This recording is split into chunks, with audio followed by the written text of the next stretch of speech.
No, man, but you got to keep going. What am I going to do, quit? That's not an option. You got to keep on keeping on. Life's a garden, dig it? You make it work for you. You never give up, man. That's my philosophy.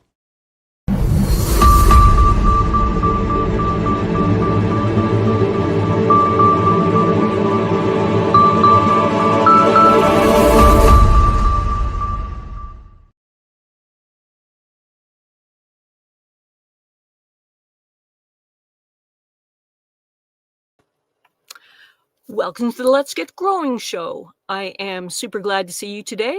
In case some of you haven't been around lately to see the changes that have been happening, my name is Dixon, and I am the apprentice to Enoch, who is not available for the show today. But I am super glad to see you all. And today our theme is the 2025 garden wrap-up. Basically, we're going to talk about your experiences in your gardens for this gardening year. One of the things that's going on for me is that basically my garden is in transition. I still have some things growing in there, but mostly I am trying to put things to bed, put things to sleep, some for myself, some for the public gardens, and I have some images I'd like to share with you just to kind of show you a little bit of what's going on in my garden now. And this is actually technically not my garden. One of the interesting things is that most of my vegetable gardening occurs in a community garden that has 43 spots, and I am one of the 43 spots. And this is actually somebody else's raised bed who couldn't use it this year. And so I used it. I planted mostly peas and beans to try and help improve the soil. And also, as you can see, I've added leaves today. Unfortunately, whole leaves for now, but basically as a way to help improve the soil, to kind of give back for that space. And then the next image is of, that's our community garden where we normally have the community garden waste go. And that is, it was absolutely chock full of leaves. And that doesn't really work well for the maintenance people. So I cleared that out, took hours, and basically took all of those leaves and deposited them on some of the borrowed garden space that I use within the community garden. So that's looks like nothing, but it represents hours of work and making some other people happy because their jobs were being made difficult. And where did those leaves go? Well, they went into this spot, which again was shared garden space, not my own. We have our own community garden spots, but some people, knowing that I'm plant greedy, let me have space. And this is one of them. And I'm basically paying my rent, you might say, by putting in leaves to help improve their soil. And another one that I did, this is another raised bed that I actually built for a different gardener. And then I also had, I put mulch and things down. And then I also gardened in that spot, again, peas and beans to help improve the soil. And now it's full of leaves to try and improve that soil. And there's some of the peas that are still alive, so I can still eat pea shoots amongst other cool weather crops. And this is in the same community garden. This is something I'm going to have to deal with after the show today, is that there's a community garden coordinators that are supposed to remove and clear out the hoses. And I've let them know a few times, and that's kind of not happened. So just to sort of prolong the life of that hose assembly, I will get that put in the right place. And there's several hoses that need to be put away in that way. And even though it's not technically my job, I'm a little do-gooder and I want all of our resources to last long. So I will just deal with it. And this is again in one of my garden plots. And this is something else I need to do in the next couple of days. I know it looks very ugly, but that's my first crops of Jerusalem artichokes. And as you can see, they're kind of finished growing for the season. So if I want to harvest some of those, they're basically like a tuber that's underneath the ground. And if I want to try and save some of those, I need to do that.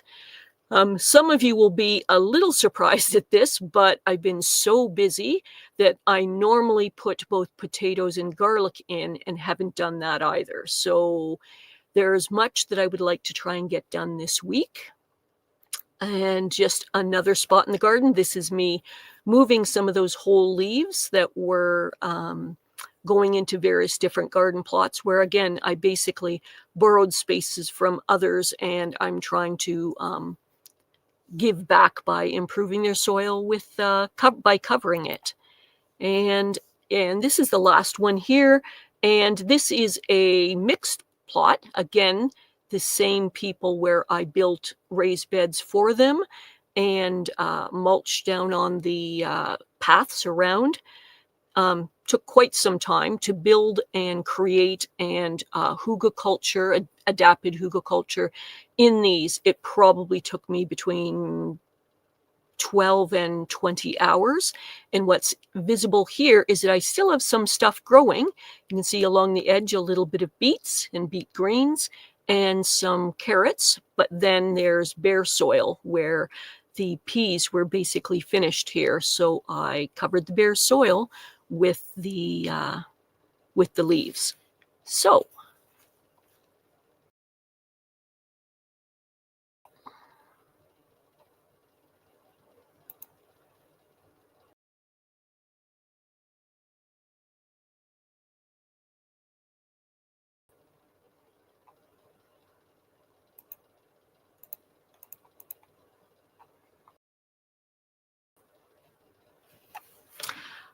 I am just having a technical problem. Just if you have your patience for one moment, I just want to get this worked out. Great.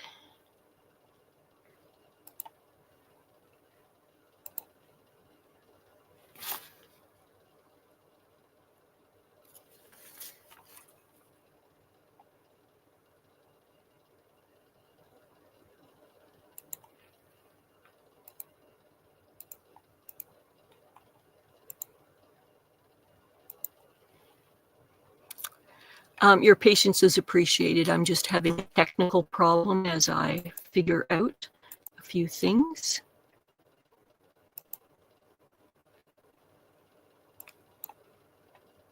Great. Fantastic. I'm very sorry for that technical problem.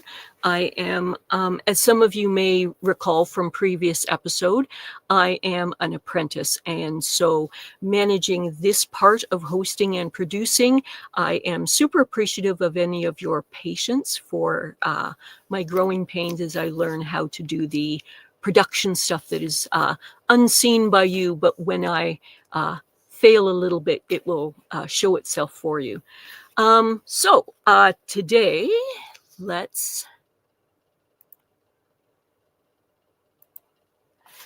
I would like to welcome all of my passionate plant people and garden enthusiasts.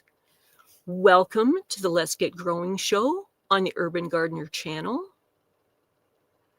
I'm Jay, aka the J-Bot, and I am your host today, and we have an excellent show ahead. Today, we're talking about the 2025 garden year, and I'm interested in all of your experiences. Essentially, what I'm hoping for today is for you to share what's worked well, what's failed, what you've learned from the garden year.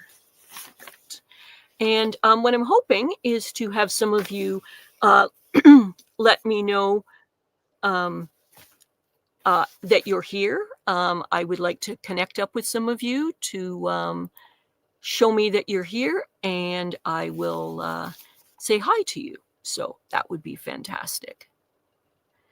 So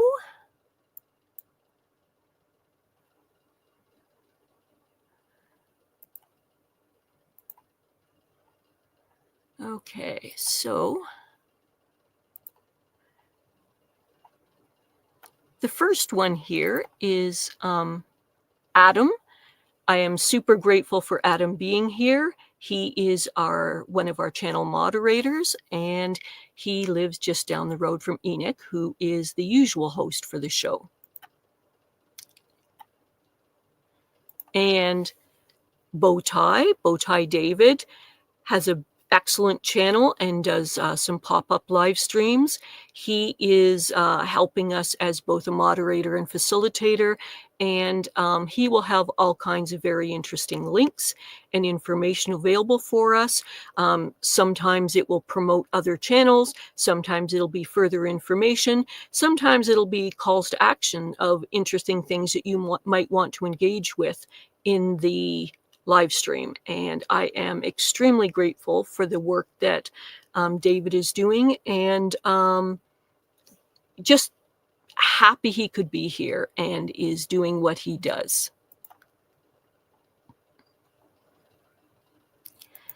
And we have John Jude here, and I am super grateful that you are here.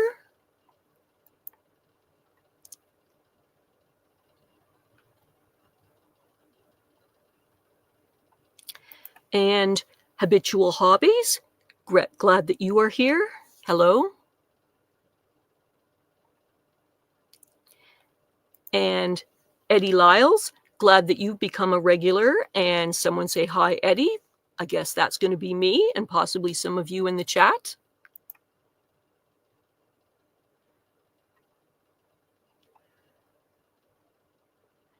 And Outlier Gardener also has a garden channel, and hopefully you will visit that. And just saying good morning to you.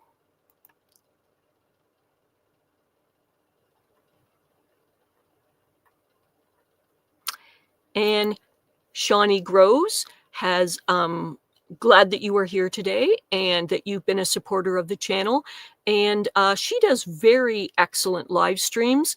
They're usually pop-up style, and she makes and prepares a lot of very good educational content. If you want to become a more informed gardener, she has really excellent stuff. She also does garden walkthroughs and tours of her gardens. And I'm super glad that she's kind of stepped up and helped a little bit in the chat as well. So if there's a link for her show, you definitely want to follow up on that. And Leslie is here. Greetings to you as well. And Brett, hey, glad that you're here.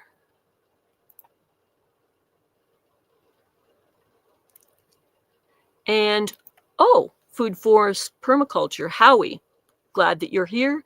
Good to see you.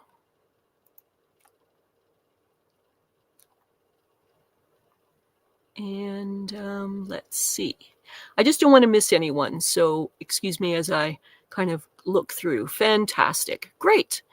I am really grateful for some of your grace and patience for my learning curve as I'm kind of getting used to this. As some of you can kind of tell, I'm managing but just, and I am very pleased by all of the patience and support that you guys have shown me. One of the things I'd like to discuss is a little bit about my gardens right now. There's a lot of things kind of seemingly not happening but actually happening in my gardens. I garden in two places mainly, and that is at my home garden, which is basically a tiny home with some decorative stuff and some edible crops kind of squeezed in here and there. The part of the reason that I purchased this place is because the gardens that were decorative were already established. So then later, because of my own priorities, I'm trying to figure out ways to maximize the tiny space that I have and to utilize having some food crops here, essentially what some people might call a dooryard garden, and also to what we have is in this little village that I live in, most of the people don't really grow their food crops near their home, but rather we have community gardens. And I'm pretty sure it's at 32, right? No, 43, I think, plots right now. Not enough for the demand that there is. And most people, that's where they grow their vegetables. And it's a spot in transition, as you saw with some of those pictures. I'm literally the only person still gardening at all there, other than the people who have a little bit of perennial crops. They're all finished. Most of them have been finished since September. Labor Day is kind of the cutting line for most traditional gardeners. The odd one, as I've tried to lure people into getting a little bit more out of their established garden space, I try to get them into growing into September a little bit. Not many are convinced, but I basically do my very best to get people in that direction. Right now, I am trying to do different things to basically use what time and energy I have left to kind of give back to the people who loaned me some of their garden space by taking care of it in different ways. And one was the thought of what crops I put in. I literally went out and bought pounds of peas and bean seeds because they can be a help to improving the soil. And not too many people in these community garden spots do anything to improve their soil. The odd person, and it is rare, adds any manure. They go out and buy bags of manure and bring those and put those in. But for the most part, the amount of amendments or improvements they do is sparse, and not very many of them do that at all. So by planting those crops that potentially could improve the soil, I'm trying to kind of tithe back, give back for them, giving me kind of bonus gardening space. Because as I've mentioned in previous episodes, I'm kind of plant greedy. I like having the ability that if there's any empty garden space, something is growing in there. I'm willing to try and make the effort. I'm not particularly picky about who gets the crops. Maybe it's the person who has the garden space. Maybe it's someone in need here in the community. Maybe if I get a sufficient amount, I can donate it to either the Seniors Dinner Program, which is a nonprofit organization, or I can give it to the local food bank. And I'm not truly that organized about that right now, but I do give them some amounts and want to do better at that in the next years. And that empty garden space seems like such a waste considering the cost and availability of fresh, local, affordable food. And I just want something growing in there. And I'm so grateful for the people who let me do that. So that's kind of where some of my energy is going right now, is essentially into giving back. And I am trying to grab every last bit of leaves where we live in a village with a maintenance program that collects roadside yard waste. And they're about to finish for the season. So I am being leaf greedy and trying to get leaves how and wherever I can, and to apply those to those sources, to those places that, in my opinion, I hate seeing bare soil in what could be a growing garden. So grow when I can, put leaves on when I can. So that's mostly what's absorbing my energy, as well as some of the stuff involving this show. So that's what's going on for me. And I'm just going to pop back in and see if there's anyone else I've missed who's popped in since then. Let's see. Oh, here is Muddy Puddles Farm. Thank you for coming back from yesterday. Glad to see you as a regular here. And let's just see if anybody else has slipped in while I was chatting about what's going on with my garden. Janet McDonald, glad to see you here again. And let's see.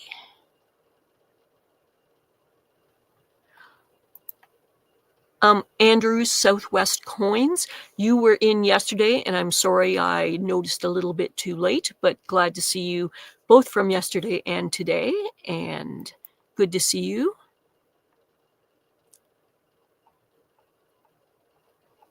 And I'm hoping I'm not missing anyone. I do apologize if that happens, but again, I'm still figuring some of these things out. So, oh, here we go. I don't think I said hi to Brett. And there you are. Fantastic. Great.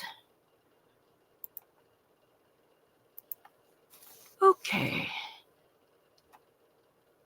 So again, for those of you who have come a little bit later, welcome to the show. My name is Jay Dixon, aka the J-Bot. I am the Let's Get Growing facilitator, but I have taken over Enoch's show. It's a friendly takeover. He's not available to be here, and so I am an apprentice and doing my very best to run the show correctly, and I appreciate any of your patience with me as I'm going through some learning curves.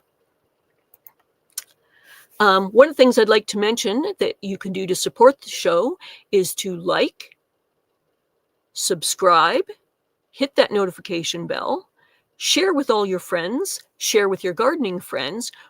We are eager to have more subscribers and supporters in the show, and that's all of these ways take only a second of your time and are great ways that cost you nothing to support the show, and we appreciate it when you do that. This is a regular show. It is every Saturday and Sunday at 11 a.m. PST, which is Pacific time, 2 o'clock Eastern Standard Time, and 7 p.m. in the UK. We do also appreciate our viewers in other parts of the world who have different time zones, and thank you so much for being here. The shows that will be coming up in the next while is likely to still be me, and I'm working out the show format and the subject areas, and I am very open to you making comments after the show about suggestions in which I might fill those formats for next Saturday and next Sunday. And the current plan is for Enoch to be back in December. Okay, so a huge shout out to those of you who are watching in the replay. Thanks for joining us after the stream. Let us know that you're here by leaving a comment below.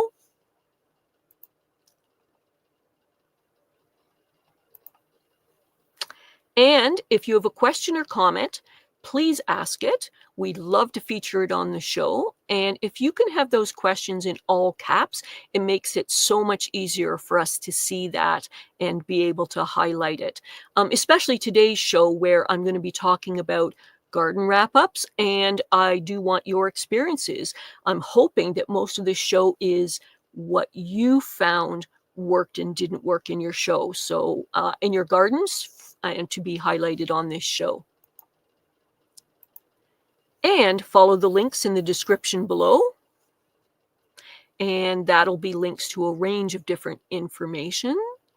And I am about to promote IV Organics, and they are also a show sponsor, and we deeply appreciate the support that they have. And when you see that commercial, you can use the promo code GROW10 to be able to have a deeper discount. And one thing I'd like to emphasize is for donations to the show. Approximately 3 to 4 weeks ago, we had a further issue with some of the equipment for the show, and that means that Enoch had to replace the camera. And I don't have all of the details, but it was a rather pricey bit of kit, and we would really appreciate anything to do that, to kind of cover that money for that camera so he could do the show. We have links below in the description for Cash App, Venmo, PayPal. We do accept other types of donations, but these are the ones that are most direct and have the least amount of fees. But any donations of any kind are gratefully accepted.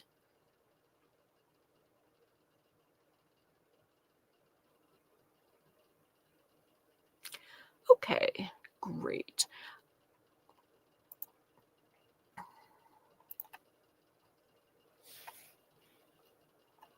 So thank you so much for your patience through all of this.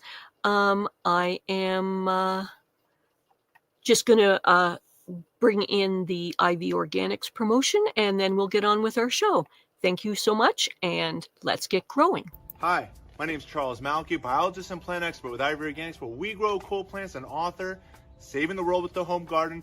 IV Organic 3-in-1 Plant Guard has 7 natural oils that protect your plants, not just from the summer heat as well as winter cold, but also protects your plants from damaging insects and rodents. The oils in the product include castor, cinnamon, clove, garlic, peppermint, rosemary, and spearmint. These oils are natural insect and rodent repellent oils, which are encapsulated by the base powder, offering your plants months of protection at a time. 1 application per year will suffice for protection against damaging summer sunburn and winter sun scald, but if the target is pests, application as much as 2 to 3 times a year may be necessary.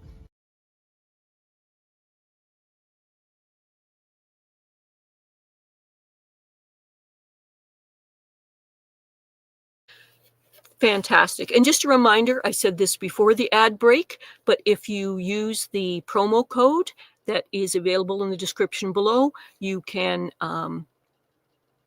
get a discount on your purchase for IV Organics.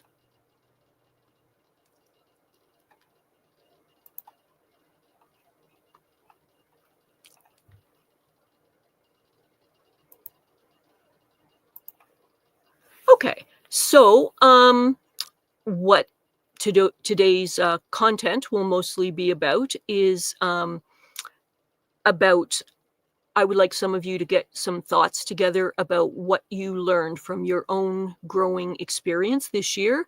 We're doing the 2025 garden wrap up. So I'm going to be a little bit later in the show, hoping to get information from each of you about what you learned yourself to share with some of us, reflect for yourself about how those experiences might further your gardening for the 2026 year.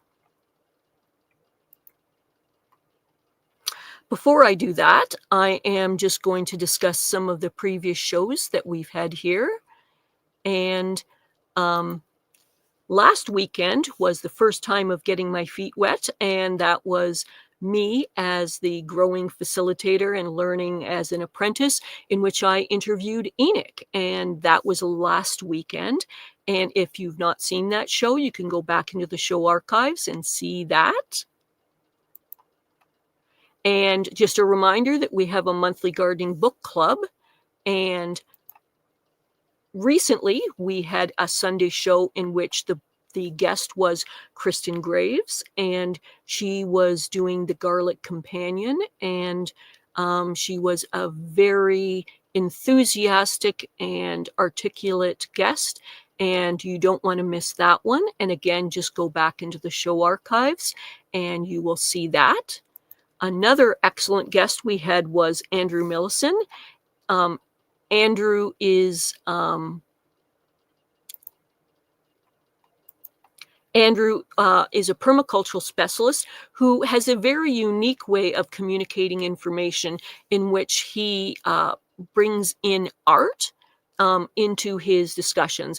And he is a well-traveled person who is renowned throughout the world for the information he's willing to convey to people about permaculture. And I would put him in a rating of basically being an expert in that field. So we were very pleased to have him here. And we also had Gardner Scott, who is a regular here on the show. He does Sunday Q&A, and he is so informed about gardening. He literally, you ask him a question, I don't think I've seen him stumped in all the years that I've ever been involved. The nice thing is here, because we're a smaller format show, that you are very likely to get your gardening questions answered, and answered by another person that I would consider to be an expert. Great. So we're back to the main part of the show. Thanks again. I'm just going to take a peek into the comments to see if we've had any other new people come in.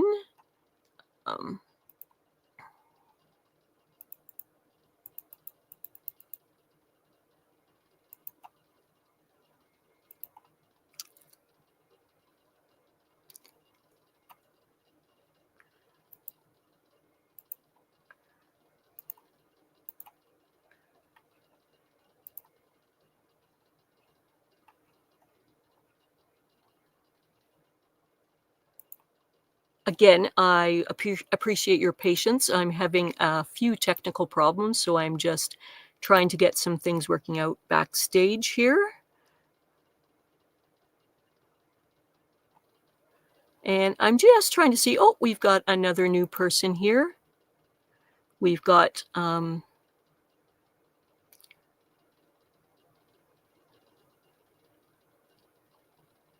beautiful edible garden here. And let's see who else.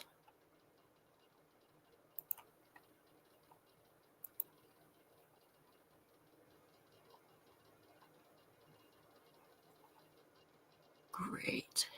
Okay, so I'm going to begin with the main part of my show. And let's see.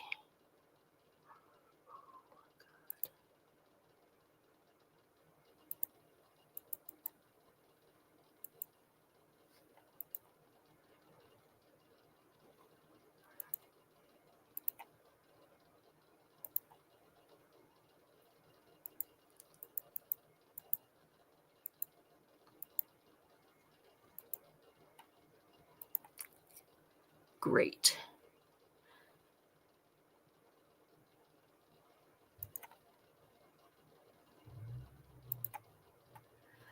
So,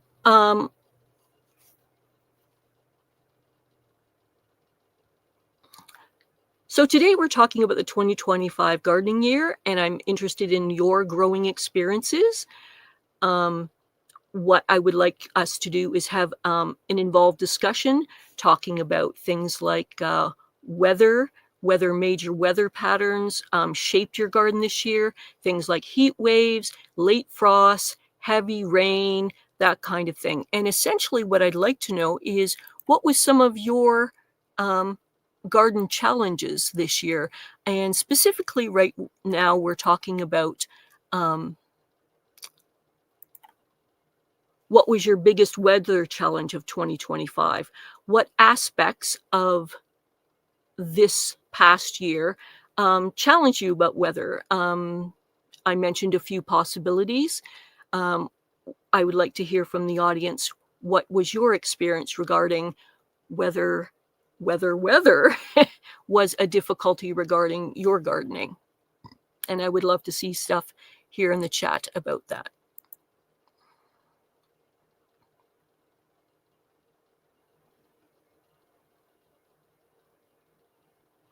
And here's a comment from Shawnee Grows.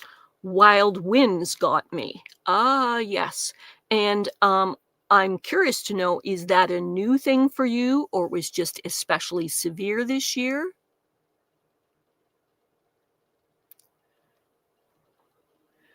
Here's a comment from Muddy Puddles Farm. I mixed cover crops this year using blends of mixed seeds. I made them last longer and put roots down to different levels, so multiple jobs at once. So fantastic. And I'm guessing that is a new thing for you.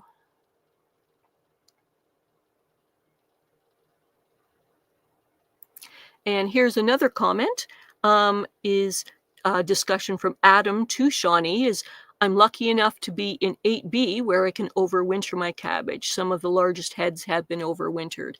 Wow, I'm not quite to that level because I'm in 6A, 6B. And for my area, my cabbages can enjoy a certain amount of frost, but as far as I know, not overwinter. Maybe I should experiment and see if they can. Maybe a test. See, yes, could be a possibility. And here's a discussion from Bow Tie is, what is one new thing that you've tried that's worked well? And we would like to hear your answer here in the chat.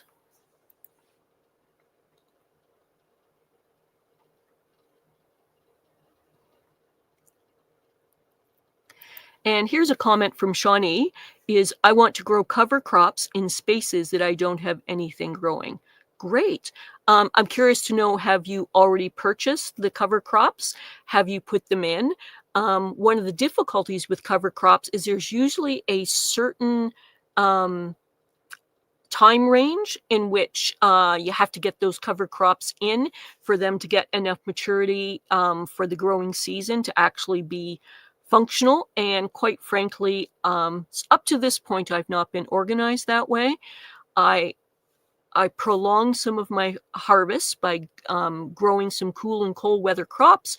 And then because I live in a forest area, I collect in a super greedy way as many leaves as possible, chop them up, get them onto the garden space to basically insulate and nestle in with the existing cool and cold weather crops. And I also put them in the bare spaces of the crops that I've removed that are more warm weather crops.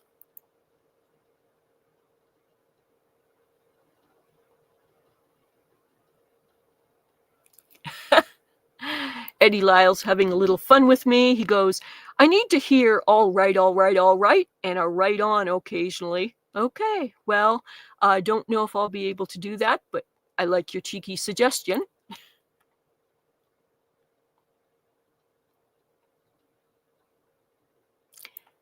And this is Robin discussing with Habitual Hobbies about keeping mites. She's basically giving some helpful tips about how to deal with mites and an issue in the garden. And I am super glad that you are sharing with each other, helping each other with information. In fact, to be honest with you, that's really that helping attitude is one of the main reasons that I go to gardening lives, help facilitate gardening lives. Is I just so much appreciate people sharing and helping each other. So I am very pleased to see that. And here's back to weather discussions. Is Habitual Hobbies was saying July and August were so hot and dry here in southern Missouri this year that I lost quite a few pepper and tomato plants. Oh no. And I guess that's a new thing for you. So perhaps we could hear in the chats, some people could give her some suggestions to help ameliorate the heat offhand, because we currently don't have severe heat issues, but it's coming to that where I am, because I am located, for those of you who have not been here regularly, I'm located in Midwestern Ontario, Canada. So cold and how it shortens our garden seasons is more of an issue here than heat issues, but the heat in the summer is starting to build. So offhand, not having experienced much, so you want to verify with people who are more experienced than me, but offhand, some people are starting to do different things to shade their crops. They're doing things like to use chopped leaves and stuff to kind of insulate the soil, so it's less likely to be quite so warm, essentially to kind of insulate their little feet, as I guess a way to put it, so that the soil is not going to be quite so dry and hot. So that's just a couple of suggestions offhand from me, who is not very experienced with heat issues, but I'd love to hear from some of you in the chat if you've got suggestions that might help.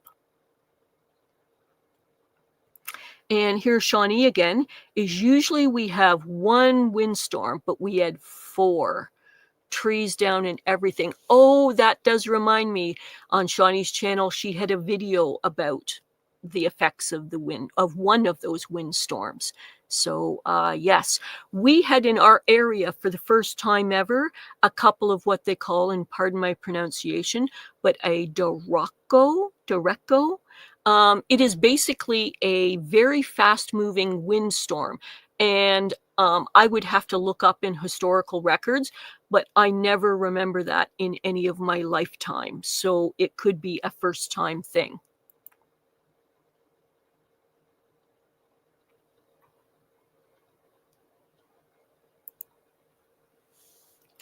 And Bowtie is talking about his experience, and it is too much travel got me. Lost so much harvest being out of the state, way too much during harvest times. Ah, well, I guess we have to set our priorities, whether our garden is going to be, you know, a high priority in our life, or David, who really loves travel. I guess we need to hire staff for David to take care of his garden.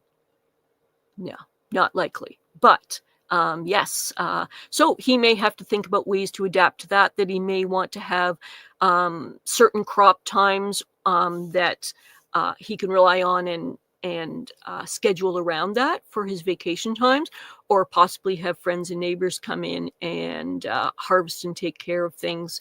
Even if they just take the stuff to utilize it, at least it's getting in use. So that's his situation.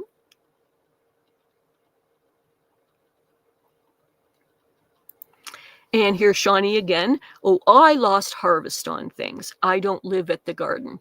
Yes, that can sometimes be an issue for me, that again, I do grow a small amount of stuff at what you might call my home garden, but I have to walk several blocks or cycle to get to my my community garden spot. And at times, unfortunately, I have some health conditions that occasionally take higher priority and mean that my garden simply doesn't get harvested. Usually I try and send out a message to some people, so at least some knowledgeable gardeners go in and take and use some of that. But yeah, I don't like food waste, especially with the cost of food these days. I want it to be in the hands of somebody. I would like to see it in use.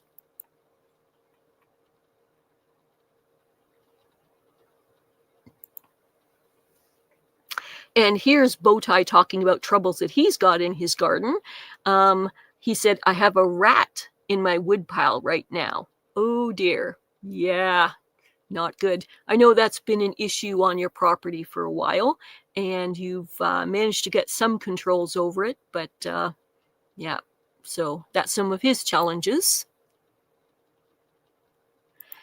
And here's Robin saying, weather was not horrible, except that we had long periods of high heat this season.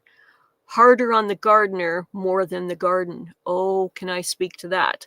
Some early bolting, but my best pepper year yet. Wow, fantastic. I can certainly relate to you. When I was younger, I used to be able to handle the heat and enjoyed the heat. And as I've aged, the way I word it is I come back home and I hug my central air and swim through the cool air. So what that's meant to my gardening is I say I garden on the shoulders of the day, which means I go out fairly much close to dawn, work as much as I can for a few hours, come in and rest. And the gardening that I do throughout the day is little bits. Going out for a short while, coming back to the cool, going out for a short while, coming back to the cool, so that I keep recovering. And then the end of the day, after supper, going out and getting as much as I can get done till sunset in the cool of the day. So I can absolutely relate to that. And here's Shawnee again. I've only done winter kill cover crops, which are easy. Buckwheat, oats, clover. I've never done cover crops, but it is my understanding that there's different types. And to get the most benefit from your cover crops, you want to analyze what is your soil issue, what is it you're trying to fix or repair with your cover crops, and to get the most effective ones. But as Shawnee has mentioned, to also have cover crops that reflect what you want to be doing. Some of them actually need to be, my understanding, no life experience, but my understanding is they need to be tilled in. And that's more work, more time, more equipment. So, and then also there's the issue of, do you want to till or not till? And that's another side subject. So, yeah, so she's made choices based on her needs regarding the cover crops. And here's Muddy Puddle Farm saying, field beans, fava beans may work for cover crops. Oh, yes. Now, again, no experience with cover crops, but my understanding is most people, when they put in a cover crop, it's not growing for the actual product, but rather as basically a way of nitrogen fixing and the nodes of the roots in the soil. Again, I am not an expert on that, but that's my understanding of the function of it. And I don't mind being corrected by people who are more experienced or knowledgeable. That's what we're all here for. And here's Leslie talking about weather challenges. High ozone levels cause stunting, leaf damage, and defoliation. Wow. Okay. That was a little bit of an issue when I spent some time in Australia. They were talking about the thinning of the ozone layer and how it was affecting them in numerous ways. Wow. That's areas of weather affecting gardens that I hadn't even considered. So I appreciate your input there.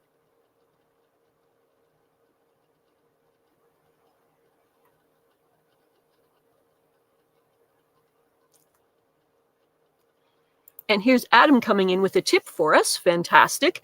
Tip for cover crops. Many feed stores sell 25 to 50 pound bags of cover crops and those seeds for a fraction of the price of the 1 to 5 pound bags. Wow, handy tip. Great. When I was trying to find out where there was stores that had those kinds of things, I had to do a little bit of a search. But if you search in the right parameters using the right words, you can find out where those places are near you, even if you've never been to them before. And I did that. What I was starting to do was buying 50 pound with the permission and discussion with the local food bank. I was finding out what is some challenges that they had and budgetary challenges, the diversity of food they wanted to offer.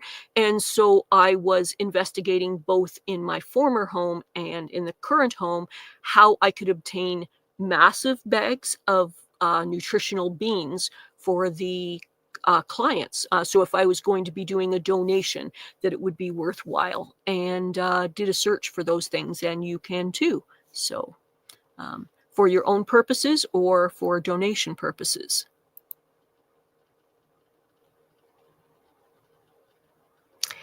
And I am just selecting through some of the comments. I am so glad that you guys are very busy giving tips and input, but I'm not necessarily going to be able to cover every comment. And if you've been overlooked, don't feel like that's a slight on you. You guys are so active, so busy that I'm not able to highlight everything. And here's another comment by Leslie is, we had hailstorms through the summer that wreak havoc. That's not unknown in my area of the world as well. And I've not yet done anything to protect for it, but Gardener Scott, who is a regular correspondent on this show and has his own channel and his own live stream that's on Mondays at 11 a.m. Eastern Standard Time. You'll have to convert for your location. He is super informed, and has such problems in his area of Colorado that he has invested in hail cloth. And so he has some hail cloth that is, I think, semi-permanently installed in his gardens. And I think he has more that's available and kind of ready, so that when the conditions are warning for it, he kind of rushes out and puts that up in different areas of his garden. Don't quote me on that. You can clarify with him, but as best I remember, that was what he did to deal with it. So you can look for different sources for hail cloth. And some people who use hail cloth also use it as shade cloth, which again is a weather challenge that we had talked about.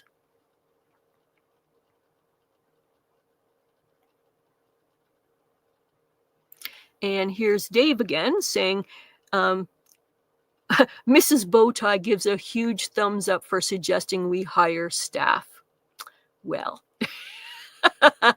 I don't know about the rest of you, but as I've aged and quite frankly become a little less physically able than I used to be, I have to triage what is worth my time and energy. I simply don't have as much energy and strength and endurance as I used to. And you have to decide what is worth it. And staffing is not going to be an option for my world, but wouldn't it be nice?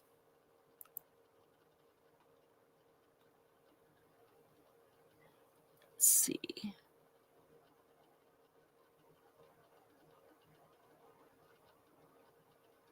And Dave's just reminding us here of something that I had said earlier, and he's saying these prompts are meant to spark conversation. When you see one, take a second and share your experience about the garden for this year.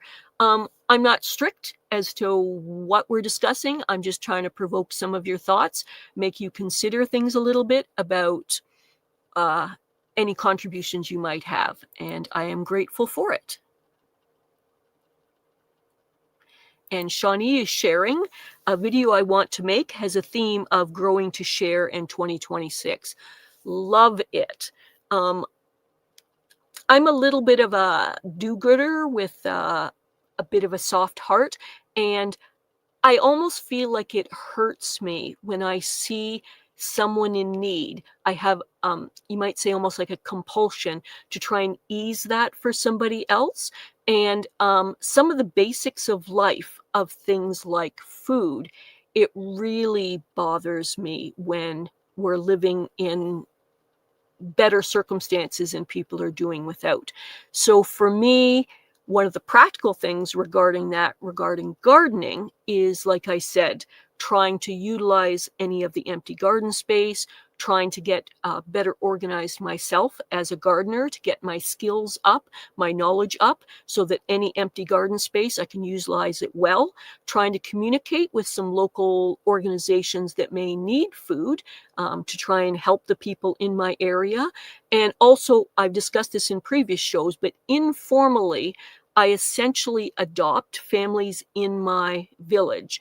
And again, it is not an organized thing, but I basically try and spread the word that if there's a family or an individual in food need during the growing season, to let me know in privacy, in confidence, so that that person, if they're slightly embarrassed by their circumstances, does not feel that way. And then basically I go around to do what I call curb mart, and I gather up all my excess vegetables, put it in my yard cart, and I go to, and I usually aim most years for approximately 10 households, and basically say, pick what you want, what pleases you, what would be of use to you. And due to ill health, I wasn't as organized about that this year as I might be. However, some people kind of quietly put the word to me about a couple of seniors here who were having some economic difficulties, and I had too much produce. They were a little too proud to ask for help, a little too uncomfortable with that. So I had lots of excess produce that I would constantly thank them for taking for me, because that stuff was going to go bad. So that was a way that I kind of did a soft sell to try and get it in the hands of people who needed it. And they were grateful. And I'm super happy about that.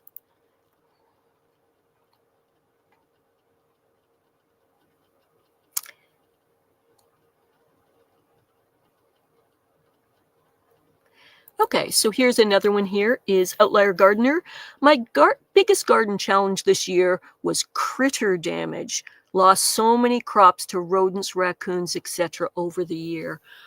Oh no, I've definitely had that for rabbits and squirrels, and can be mice and voles for my situation as well.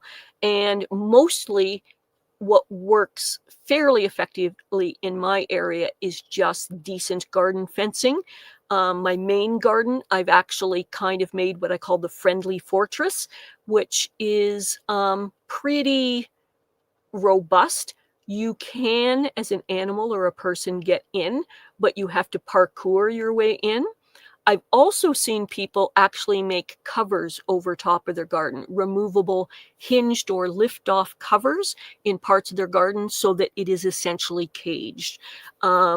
That's asking a lot. I know that's a design issue, a money issue, all kinds of things, but I have seen that done.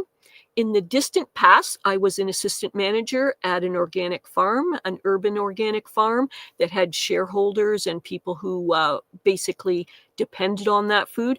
And we were in a deer area. So we had to do pretty severe deer fencing or we didn't stand a chance. And boy, was that an investment. It cost a fair bit and it took a fair amount of space. And I'm super glad we don't have much of a problem with that here.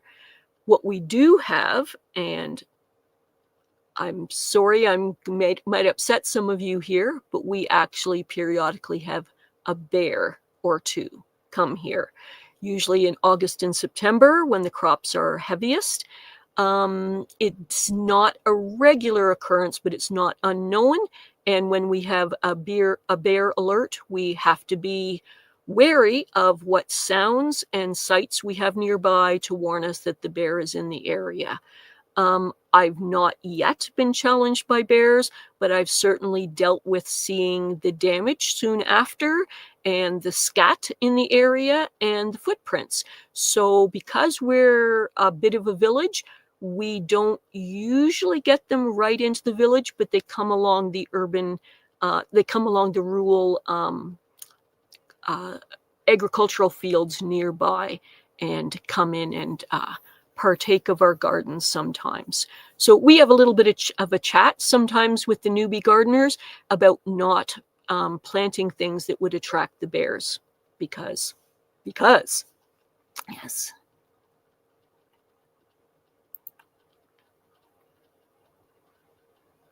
And luckily here, she says, fortunately, I don't have much weather challenges this year.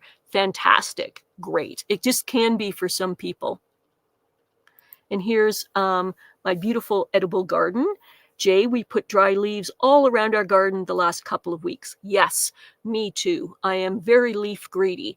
When I am able, both my time and my health permits, I gather up approximately 500, that's my goal, 500 bags or containers of leaves and chop them down to about 55 or so containers or bags to be utilized in my garden.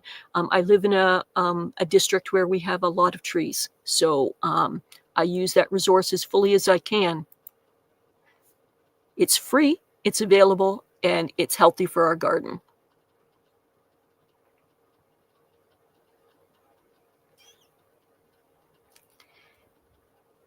And here we are with Shawnee. Lessons. I was shown that I need to get specific with varieties. Too many cherry tomatoes, not enough plum sauce ones. Okay, yes. And I'd mentioned this briefly yesterday, but there's the idea of people essentially keeping their own garden diary, of essentially keeping the information available to you that's specific to your crops, your family needs, your area, so that gradually you can learn from the lessons of what happened for you and move that along so that you're going to be improving and having the garden that you want for the next year. And here's another comment about weather challenges. That was something Leslie had said earlier. Sorry, I'm repeating myself.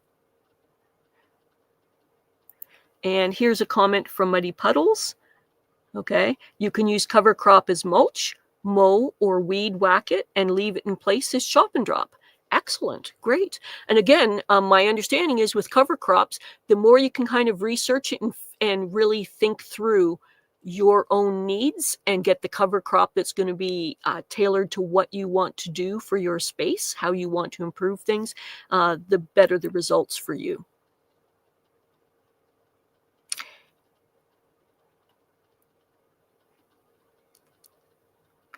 And here's another one here is Leslie saying, mistake, not trellising ground cherries. Oh, really? Now that's interesting because in my area, the ground cherries do not grow tall enough that it is an issue of needing trellising. They do a tiny bit of kind of trailing and tumbling around, but it's not even really a thing for us. So at least in none of my experiences or any of the gardens in my area. So maybe because we have a more limited season, it's not a thing for us.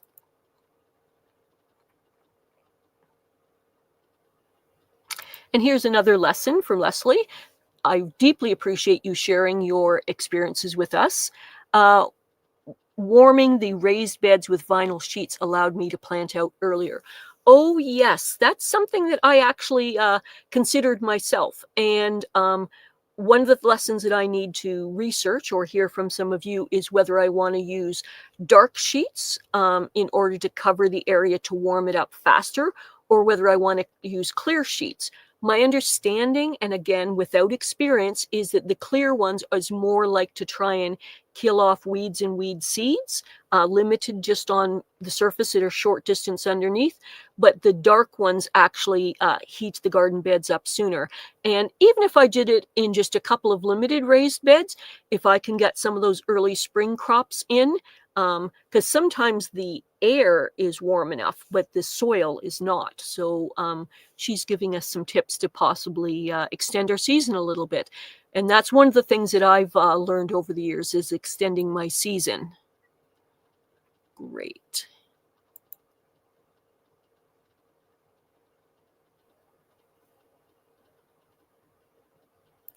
And so another possibility for us to discuss is what did best for you? What did best for you in terms of crops?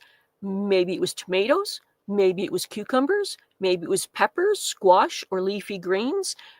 What crops worked out well for you in this season?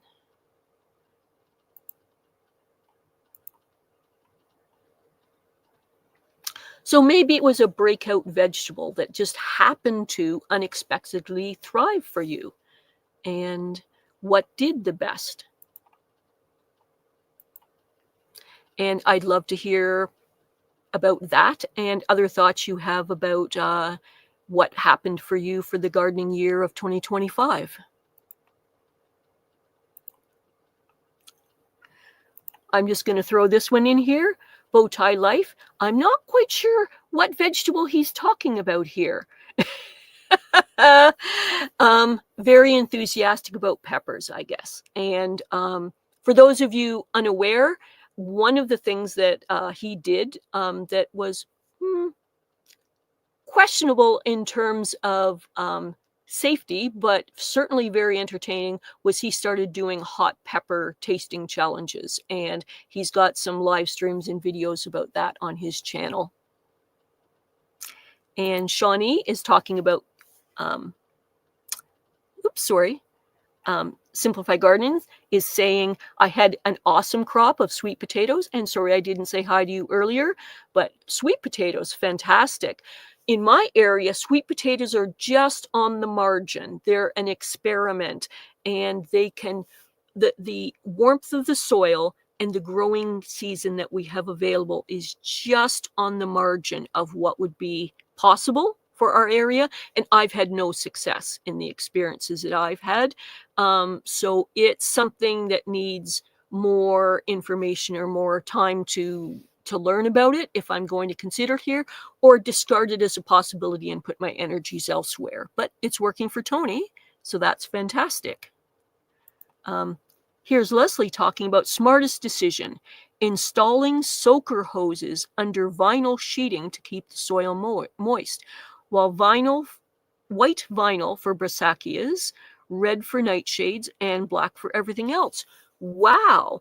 Now, I've seen that in professional gardens, but I've never utilized any of those things myself. Wow. So that's something to think about. Because it's going to be an investment, I think I would want to research a little bit more about it. But she's certainly telling us that it's worked for her. Fantastic. I love how much you all are sharing here about your lessons, about what you've learned, what worked for you, what didn't work for you. We're getting gardener's gold here as far as I'm concerned.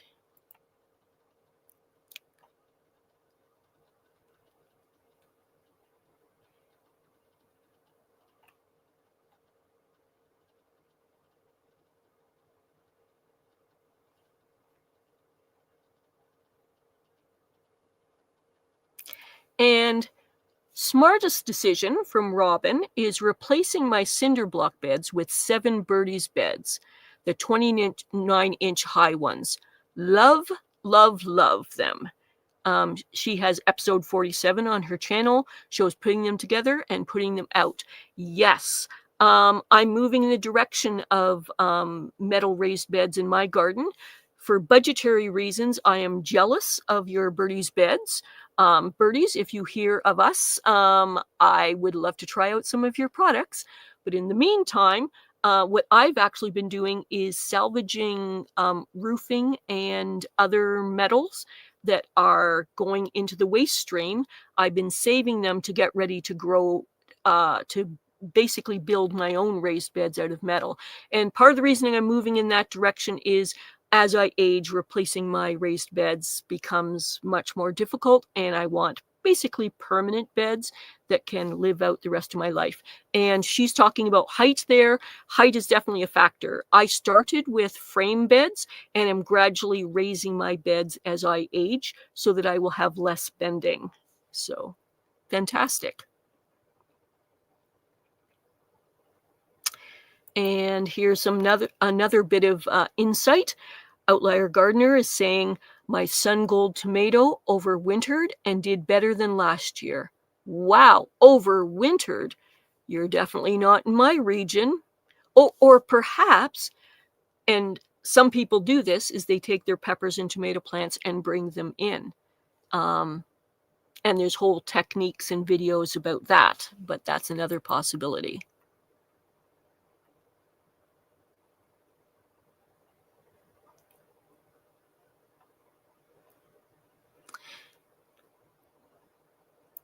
And here's Robin sharing with us again.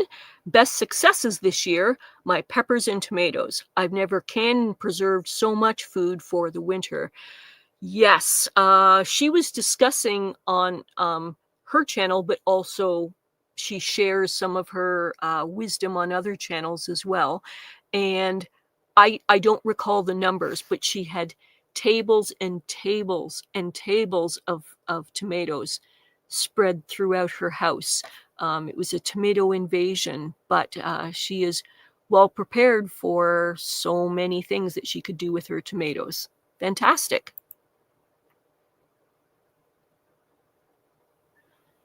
And here's Tony repeating what I said. He loves Birdie's beds too. So listen, Birdie's beds. Simplify Gardening would also love to try out your products. And here we're talking about a fail. Is Leslie talking about, I'm still failing at sweet potatoes in my short, cool season.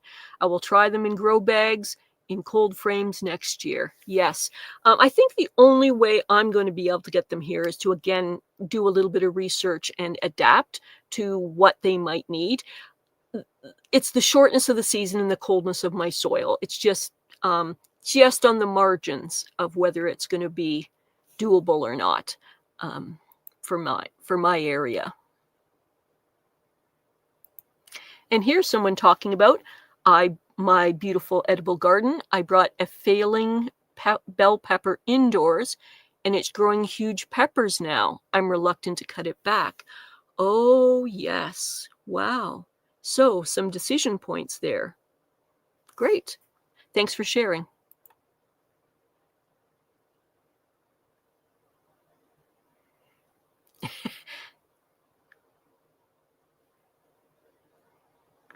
And Tony, Simplify Gardening, saying, Jay, I got Kev on side. If you know, you know. Yes. It's possible to make affiliate links with different companies and products. So successful channels have those possibilities.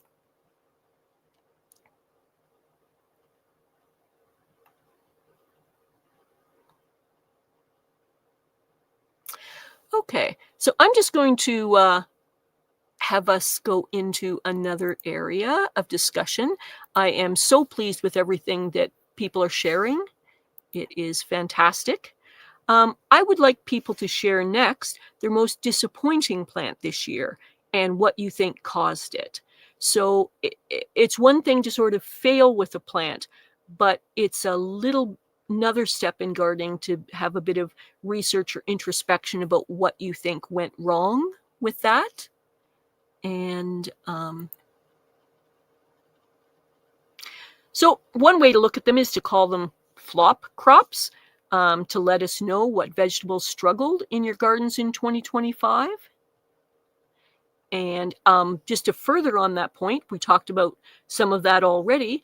And we could also be talking about pest and disease battles, what pests affected you in the 2025. And I'm just going to mention a few randomly that affect me, but we can have things like squash vine borers, aphid explosions, blight, different things like that. And how did you fight it? If you share your home remedy, I will pop you up some bonus points because you are sharing and helping us all. So,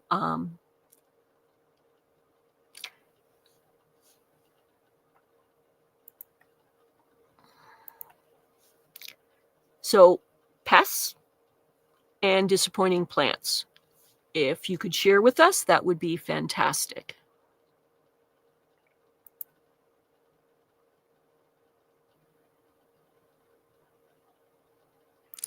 So here's Simplified Gardening. It's talking about potatoes. I didn't exactly fail, but not like normal, because of a huge conifer tree included in my next video. But needless to say, I had to move the potatoes system. So as the tree grew, it started to provoke and cause problems that probably didn't exist before. So not a fail, but not as much of a success as previous years.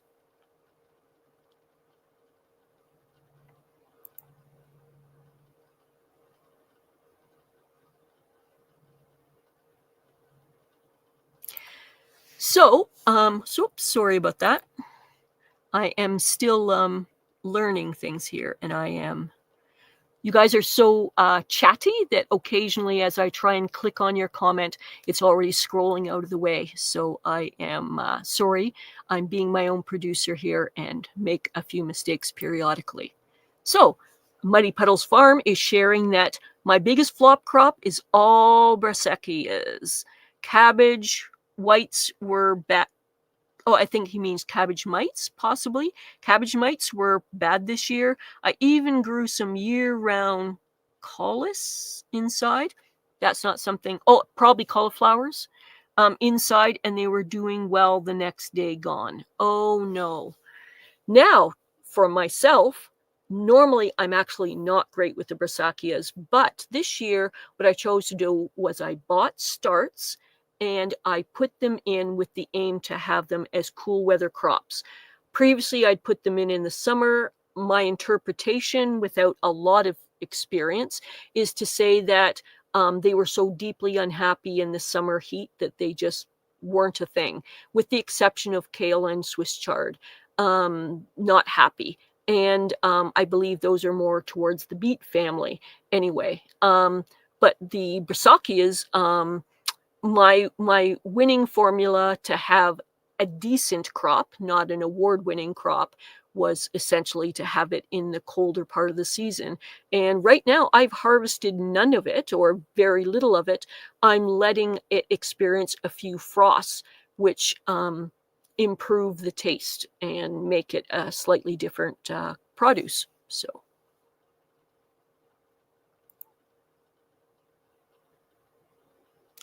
And here's Leslie talking about disappointed.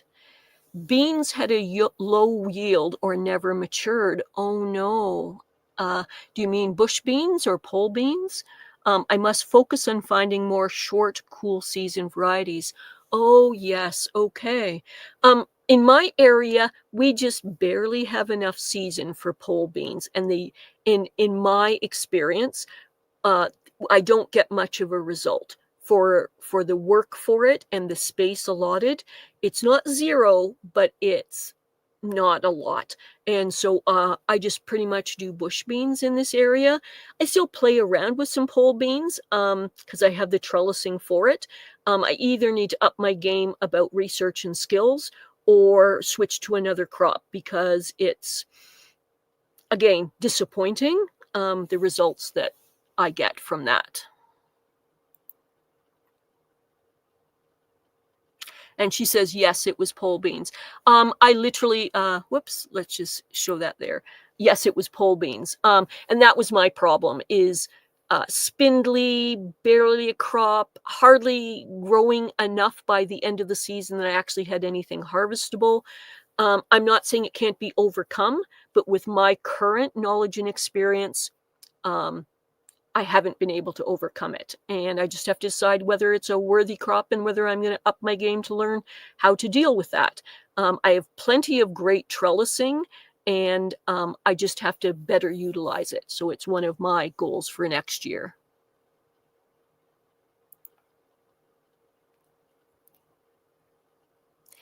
And here's Shawnee sharing that her spring vegetable garden, her spring garden, did terrible, bolted quick due to quick heat spikes.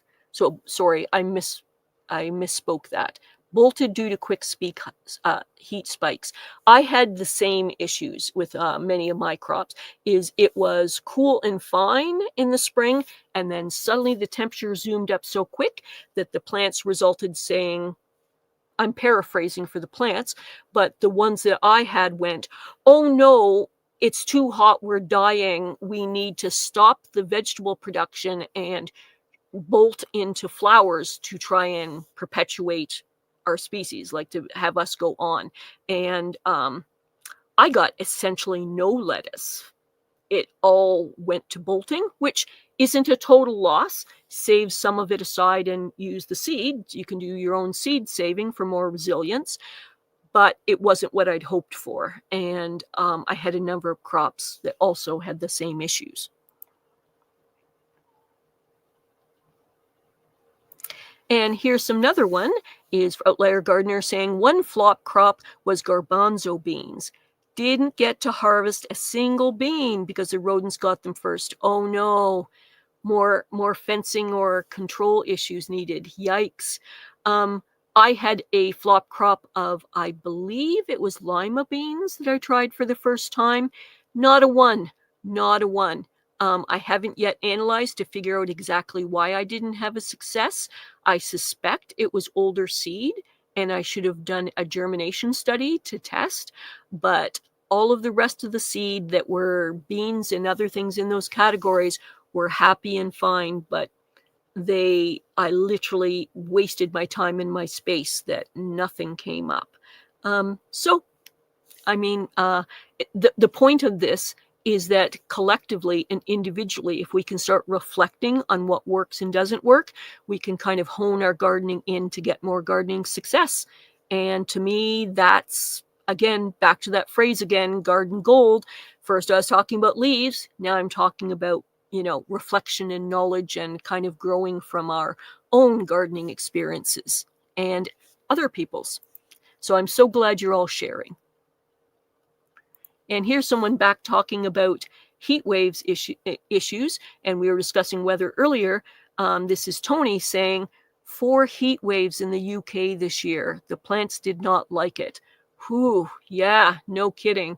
And that's some of the lessons learned that I would like, to potentially share with others or reflect ourselves, is what we might have to do to adapt our gardening. If that becomes the new normal, what do we need to do to adapt our gardening to that? So.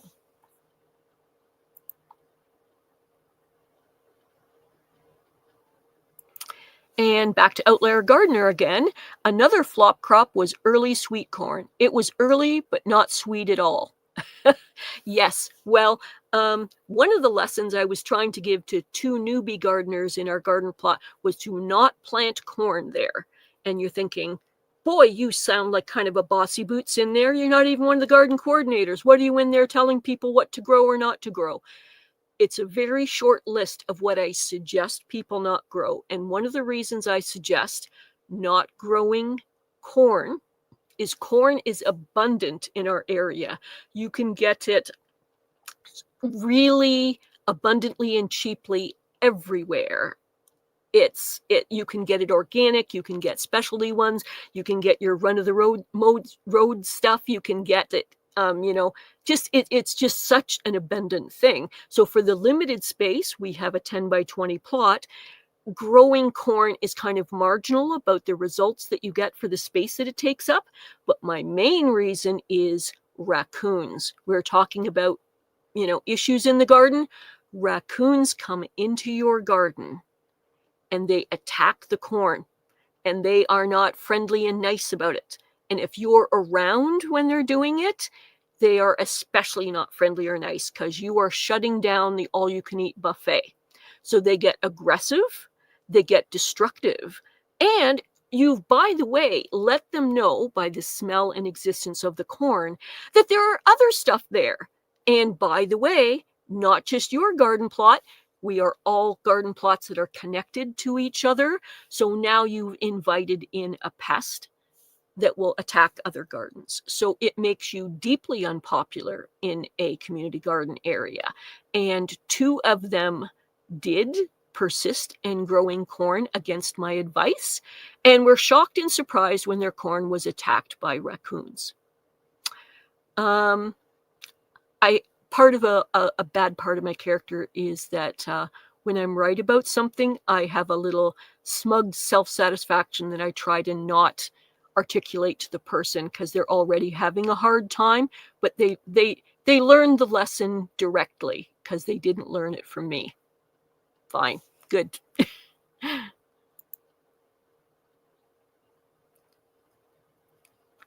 And here is Adam saying, I wish we had storms during the summer here on the West Coast. No measurable rain in July to October. Wow, no measurable rain? My impression, again, not having had this lived experience, is that the West Coast was usually quite damp. So if that's going to be, again, a new normal, you have to start looking at adapting to that, and how you want to, have different ways so that your garden has less of a need for watering, and how you can obtain water and store it and use it and get it to the crops. So what a problem. Oh, yes. And here's someone offering a solution. Is back in the mountain country, we had a particularly loud, but oh no, that's something that we can mention, but I cannot actually say here. Yes, YouTube standards, but yes, sorry about that.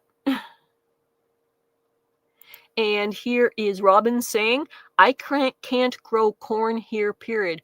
Squirrels. Wow. For us, we have tons of squirrels. We have a wide assortment of squirrels. We have, I think, 3 to 4 different, even just types of squirrels around here, and I've never seen them attacking the corn.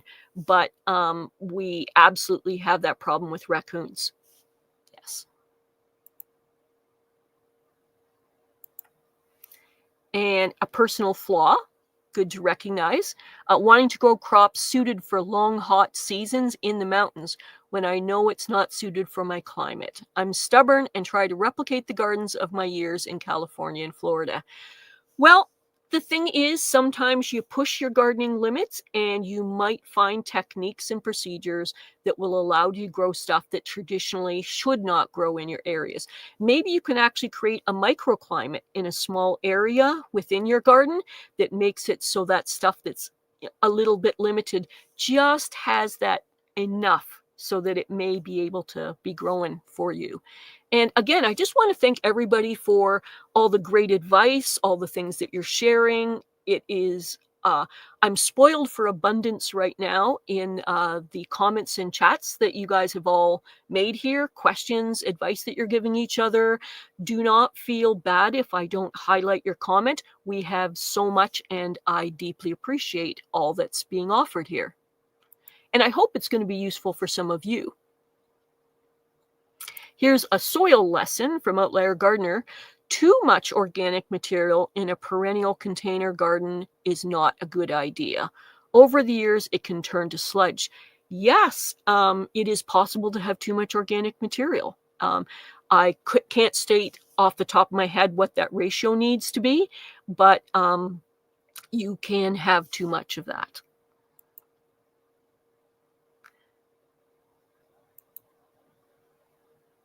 just another thought for us to discuss is, what was the best new variety that you planted in 2025, and would you grow it again? So perhaps you experienced a plant that you'd never tried before, and on reflection from what you managed to get as a result, was it something you would repeat? For me personally, I'd never grown celery before. I had never grown cabbage before. I had never grown Brussels sprouts before. I'm trying to think what else. There's certain varieties and sub-varieties of tomatoes, but I'm a pretty basic gardener, so I don't tend to focus on the precise details. I tend to be more of a big picture kind of person. And with the knowledge I had and the garden space available, each of those things I listed, I would try and grow again. And again, not the hugest results, not garden magazine perfect, but perfectly satisfactory results as far as I was concerned. So I learned from those. One of my fails was I grew, what was it called? Kohlrabi. And for some reason that I haven't analyzed well enough to understand why, they grew initially and then essentially rotted and died. So was it because they got a disease? Was it because an insect got into them and weakened them? I don't know, but I had no results whatsoever from my kohlrabi. That doesn't mean I can't ever grow it, but it means that perhaps if I grow it again in my gardens, I need to pay better attention. A garden journal is helpful with those kinds of things, because you can note when you start noticing trouble, what the trouble was, what was the signs and symptoms, and learn from your experiences. Back to the comments again. Let's see what we've got. Bowtie is talking about how he would process some of the stuff that he's got when it's in abundance. Freezing, dehydrating, canning, fermenting. He's talking about which one is for you and to pass that along to us. Because of the cost of vegetables now, I've tried to be more careful about garden waste, because technically as a gardener, if you compost, you are not really wasting when things go wrong. But it's much better that it actually be fully utilized by you. So he's talking about preservation techniques.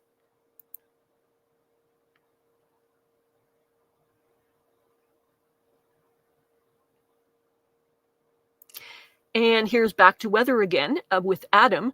Our rains come in late October through May, and then the water valve is off for the rest of the year. Wow. Besides our occasional thunderstorms during the summer.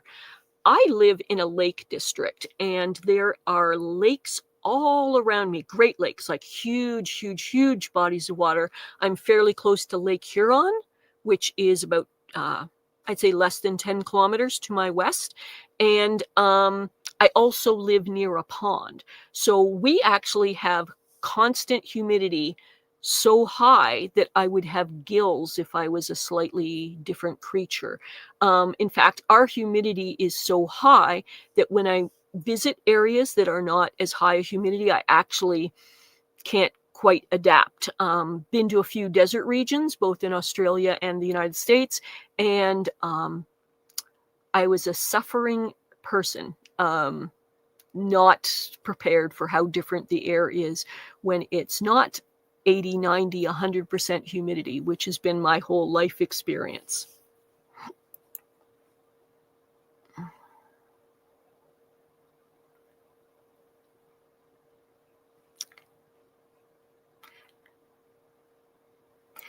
And so here's a reaction. Wow, 30 inches of rain is a dream for him. Yes, well, it's actually, we don't get severe flooding very often, but we learn to appreciate the few dry periods that we have to get certain tasks and functions done. We have to look ahead in the forecast to figure out when we can ever finish that roof or paint outside or things like that. It's not unknown, but it is, we are a damp little area where I am. It's the weather, we are very affected by the lake.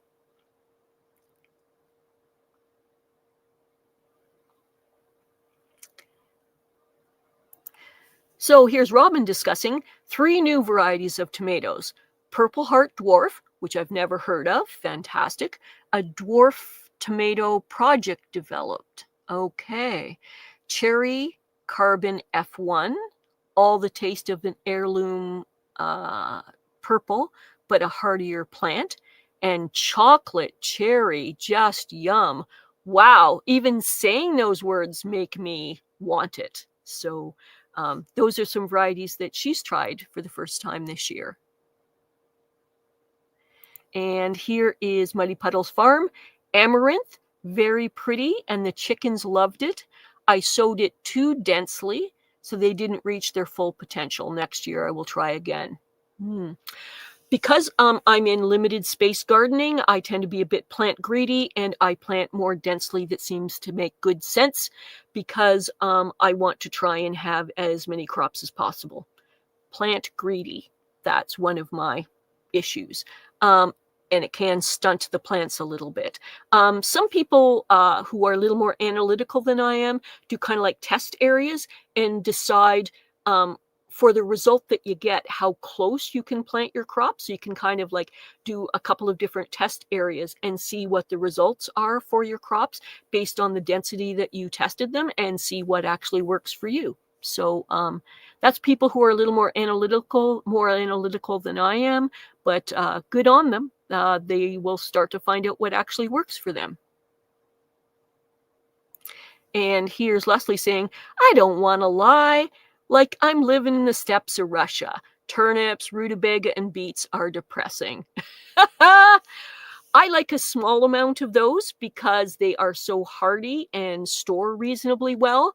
And often around this time of year, I'll make kind of like a salad that is all of those chunky vegetables that aren't normally that appealing, but mixed together they can be quite worthy.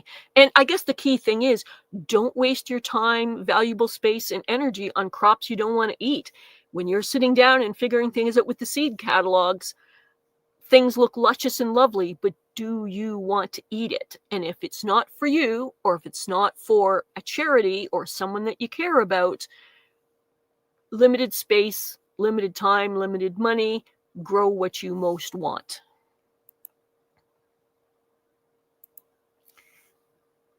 Oops, I already said that one. Okay.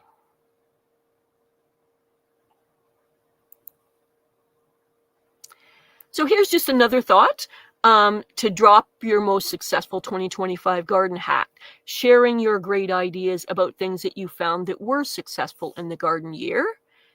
And just another one is, if you garden in small spaces and containers, what crops surprised you this year? What worked well for you when you have space limitations and adaptions that actually worked for you? So back to this one, successful garden hack, sharing ideas that worked for you. And also, if your garden has small space and containers, what crop or technique worked for you for that? And I would love to hear from some of you on what worked for those things. Adam's talking about Water-Wise Gardening by Steve Solomon. That book's been mentioned here in the past. It's a great book to have on the shelf, and he's given a link for how you would do that. So that's someone who's written a book about some of the issues.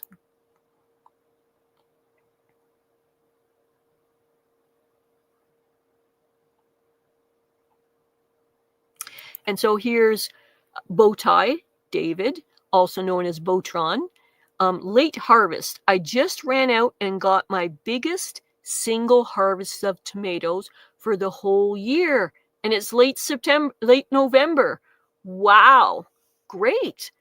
Me too. What I call the shoulder seasons. I've got crops that are still sitting in my gardens that are hopefully going to produce for me. I'm purposefully leaving them there for kind of cold storage, minimal growth, little bit of growth, but also just to be able to harvest things later. And incidentally, when I started doing this in August of trying to purposefully plant for the fall, boy, was that quite controversial in my community garden. People came along and were puzzled as I had all the seeds kind of like laid out, and I'm strategizing what to put where and how to put it, and what's, looking carefully at the packets to, do quick on the spot research about what I should and shouldn't put in and whether it's a growable season, et cetera, et cetera. I had a number of gardeners who were quite experienced, decades of experience, going, "What are you doing?" I said, "I'm planting my fall crops." They go, "No, gardening is done in a few weeks." This is late August towards September. And said, no, you tear out everything now. And I go, "Oh no, tear out some, enjoy some, and plant more." And they were like, "No, you don't get it. You can't grow anymore. We're in Ontario, Canada. Like, we are going to be done in a few weeks." And I'm going, "Oh, interesting. Well, I'll take that on board. Glad for your advice. Glad for your experience. I'm still going to try this anyway because seed is inexpensive. The watering needs and weeding needs are less in the fall. I've researched a bit and I feel like this is a go. I think this is a possible thing, and I'm going to try it and just see what happens." And to be honest with you, when I'm super organized, which isn't all of the time, but several years ago I got organized, I used my own low tunnels that I kind of DIY'd up and purposefully grew more plots and more space and more crops. And I wound up getting, after Labor Day, which is a traditional cutoff for most of the gardeners in my area, I got an additional 15 bushels, additional crops that I wouldn't normally have got if I went by traditional gardening advice in my area. It was a limited series of crops of what can grow in my area, but boy, did I have it in a quantity and abundance. So much so that I can't even remember now, but we'll call it about 7 bushels of just carrot varieties of different types. So it was literally anyone who had a pulse, kind of the zucchini experience of, "Oh, you like carrots. Here, let me give you 5 pounds of carrots," kind of situation going on. It actually became a bit of an issue where I had cool storage issues about how I could store it, where I could store it, small space living and stuff. So I was Johnny Appleseed of carrots especially, but there was other cool weather crops that were just tremendously abundant. And if I can get better organized about that, what an actual, fantastic bonus crop if I can get better at it for like the food bank and the seniors programs and hungry people in my village. So I need to get better. I need to up my game with gardening. So I am excited about becoming more skilled. And part of that is what you guys are doing today in sharing things with us. And I really appreciate that.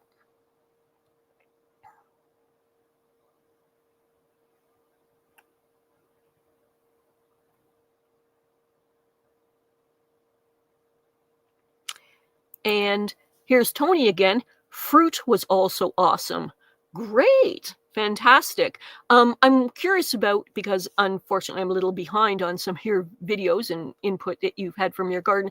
I was wondering what fruits worked well for you. Was it orchard tree varieties? Was it berry stuff? Like what kind of fruit worked well for you? Was it pears? Was it apples? Like what worked for your area? What worked for me is I obtained an apple tree that was Nordic. I believe Norway? Not entirely sure. But basically, it was an apple tree that was kind of meant for similar areas to my growing zone. And boy, that tree produced for the first time this year really abundantly. People couldn't even believe it was real, that I was like, "Hey," people walking with their dog and going, "Hey, would you like some apples?" And they're like looking a little confused and they're like, "Apples?" I said, "Yeah, I'm just going to pick them off my tree here and give you some apples." They're like, "You grow apples here? Really?" And because we're in a tiny village, a lot of people, because of the limited space, don't think of this as a possibility of growing your own food here by your home. And so they were delighted and confused. A couple people offered to give me kind of like reviews, you might say Yelp reviews about my apples, about whether they were good or not. And I was just trying to share the abundance and my enthusiasm about, hooray, my first real apple crop. So, and in happiness about that, I've planted 2 more different apple trees and a peach tree. And one of the apple trees is purposefully one of the pollinator species that I need for the Nordic plant, because that one has a very limited repertoire of, it requires, it's not self-pollinating, so it needs specific pollinating other apple trees. And so one of the apple trees that I've located on my very small plot is purposefully to allow that one to pollinate.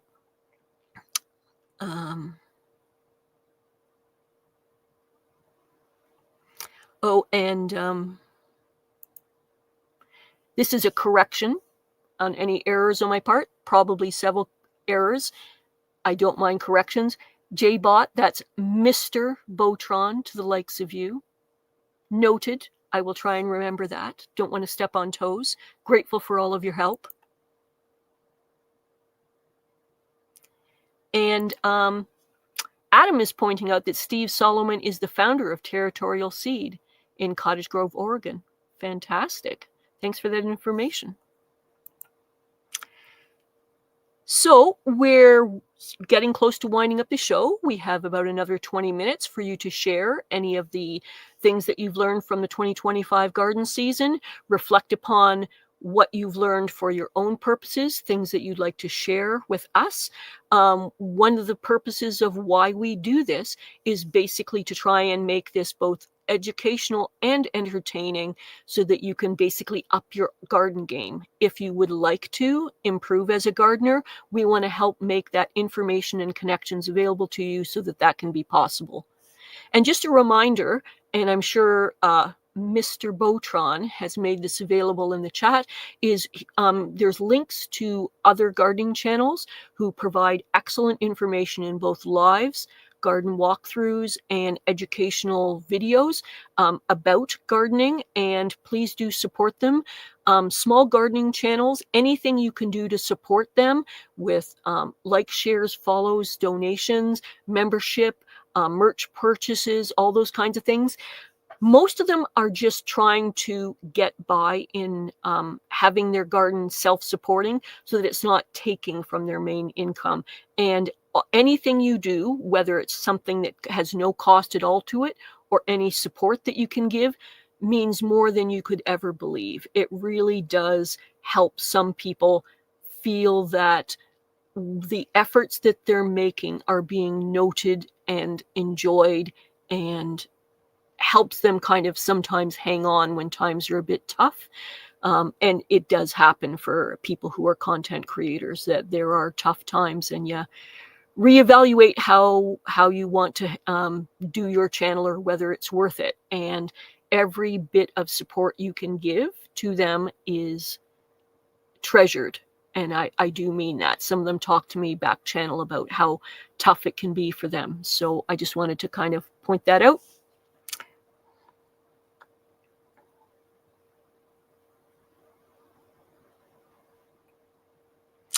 So here's a hack that's being shared, is Robin Gardens. I used a circle wire ring support hoop. So they're usually used for flowers. We have ones that are innate, like solid, and we have ones that kind of fold up on themselves. At the top of her green stalk, wow. And I grew bush cucumbers, and they climbed the support. Looked fab, and the cuckoos climbed it nicely. Wow. Yes. So small space living and making it even more effective. Fantastic. I've never seen anybody do that. It's only in recent years that Greenstock started creating their own supports that you can purchase from them for some of the plants. Yeah, so wow, that's a new one to me. And Rob's Allotment Gardening, I am glad to see you. I do apologize for any confusion or what was going on with the channel yesterday. We could see absolutely everything that you commented, but for some reason there was some kind of confusion about were you seen or were you not. Regardless of what handle you used, we did see you, and I truly don't know why there was some mess up, but super glad to see you here again.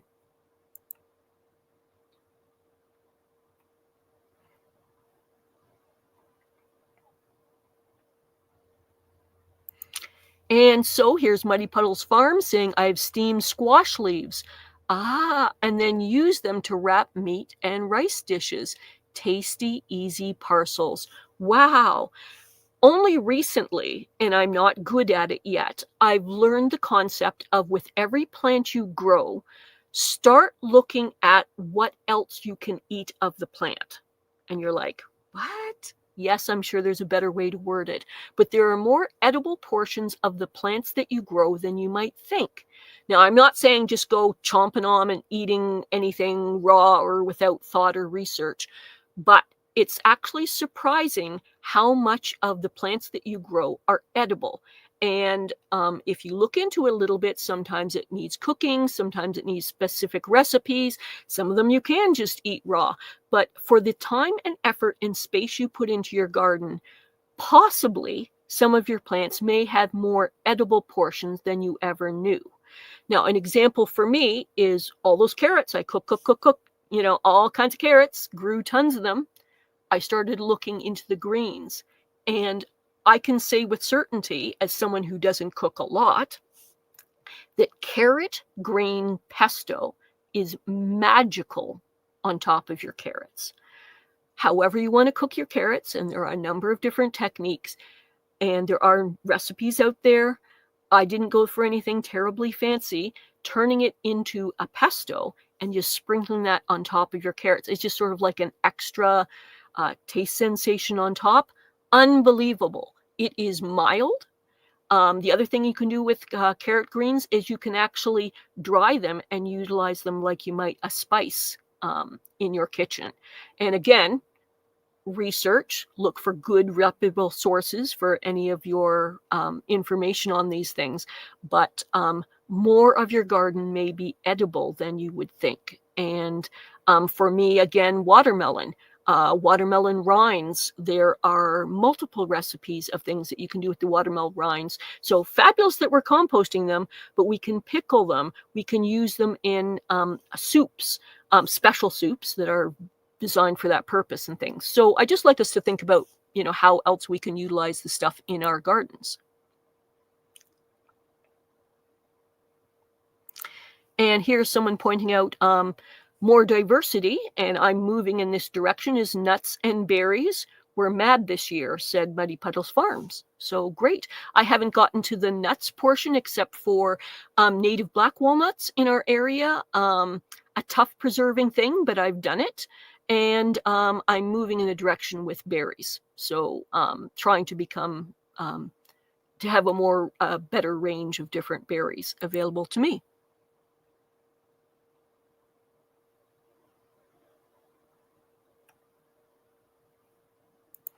And so here's Janet saying, root crops working for storage, onions especially. I'd say sweet potatoes, and they start growing in storage. Want to try Okinawa purple. Blue zones where more live 90s, 100 plus. I think she's talking about temperatures.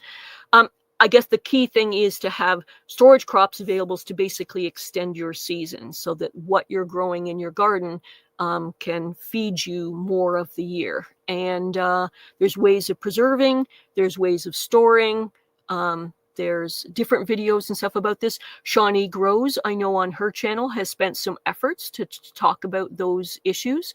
So if you look back into her archives, I'm sure you'll be able to find some stuff about those issues. And I'm just going to point this out from Adam to support the Let's Get Growing show.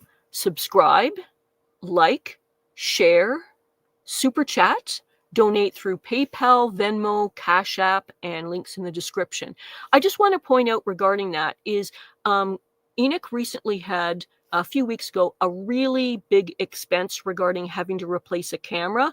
It was the last expense in that chain of things that happened a couple of months ago. Basically, a lightning strike hit his equipment and damaged it. And he basically had to replace the whole studio. And you guys came up and supported him wonderfully in that.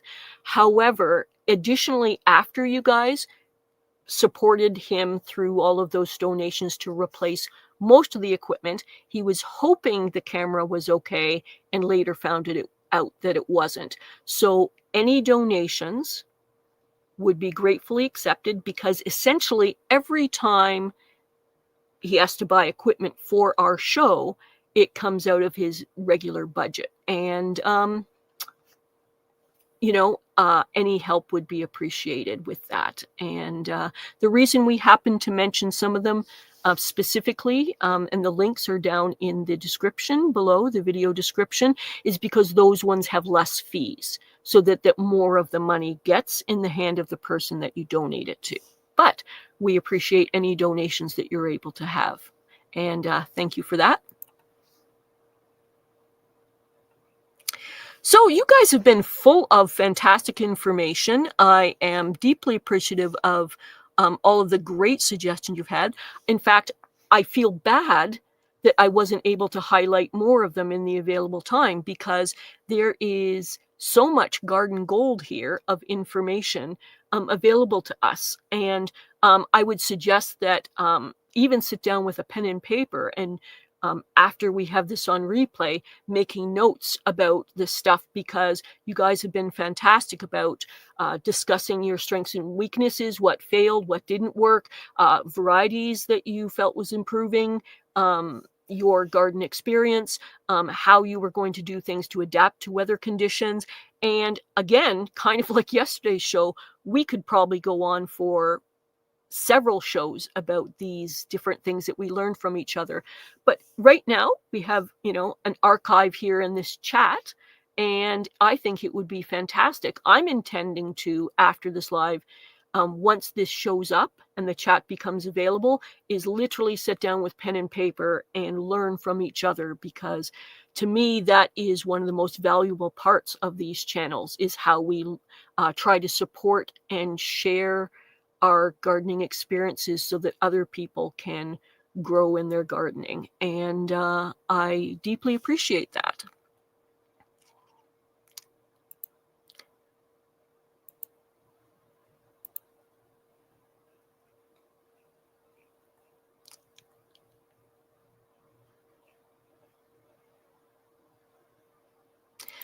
So I'm going to be wrapping up the show shortly. I am really grateful for all of you that have been here. You guys have been very tolerant of my apprentice learning weaknesses as I am working my way through hosting a show and producing it. Just a reminder that we get together every Saturday and Sunday at 11 a.m. Pacific, 2 p.m. Eastern, and 7 p.m. Greenwich Mean Time, which is for the UK. We also appreciate people who visit from other areas of the world. I am probably going to be hosting the show next week as well. I am super open to suggestions about show formats, focus areas, possibly guests that I might consider for next Saturday, and possibly also for Sunday. And those are, I'd like you guys to consider, because I view this as more your show than mine or Enoch's. It's a community show, in my opinion, and I'm trying to make it reflect what you guys would most like to see. And a huge shout out to those who are watching on the replay. Thank you for joining us in the stream and letting us know you're here by leaving a comment below. And following the links in the description below allows you to have access to more information. And again, not to put too much pressure on you, but the links for people to be able to donate are gratefully received right now, because the cost for that camera really was a dent in the show budget. So we would really appreciate anything that you have to spare and to donate. A reminder about IV Organics, who is our show sponsor. And if you follow in the links below, you can use promo code GROW10 to get a discount on their products. And for example, one of the things for me is to have a product this time of year. I'm trying to protect my fruit trees because the critters got very hungry in our tough winter and actually attacked my fruit trees. So they have a paintable product, and you can also do a physical barrier around them. So they have some validity for me and this time of year with the types of products that they offer.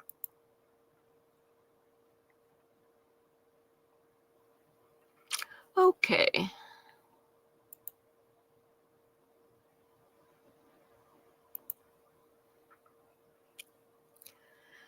So we're starting to run out of time. I deeply appreciate all of you for being here, your patience as I'm working my way through my apprenticeship and figuring out how to do this show thing. I am sorry for anything that I've accidentally done to make the show less smooth than it is when we have Enoch here. He is unfortunately unavailable at this time to do the show, and I'm stepping in and doing my very best that I can. We're going to be closing the show shortly. Thank you so much for your time. We deeply appreciate you. And I want to remind you, let's get growing.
Power out.